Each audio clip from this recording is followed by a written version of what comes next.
Le 12 janvier 2010 à 16h53 précisément, heure locale, le pays était frappé par un tremblement de terre dévastateur. Et ce séisme d'une magnitude 7 sur l'échelle de Richter a coûté la vie à 220 000 personnes, 200 000 autres ont été blessés, 1,5 million d'Haïtiens se sont alors retrouvés à la rue, sans abri.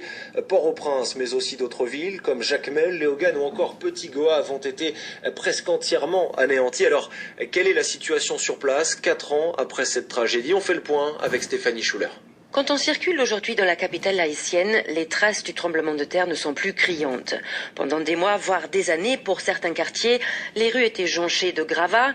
Aujourd'hui, la situation a changé. Écoutez Jean-Marie Duval, responsable d'une unité de gestion de débris au sein du ministère haïtien des Travaux publics.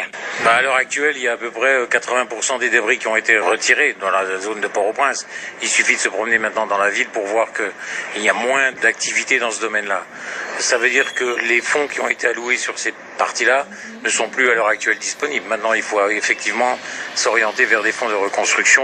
Pour le moment, ça fait partie des objectifs des bailleurs de fonds qui sont en train de poursuivre leur effort dans ce domaine-là.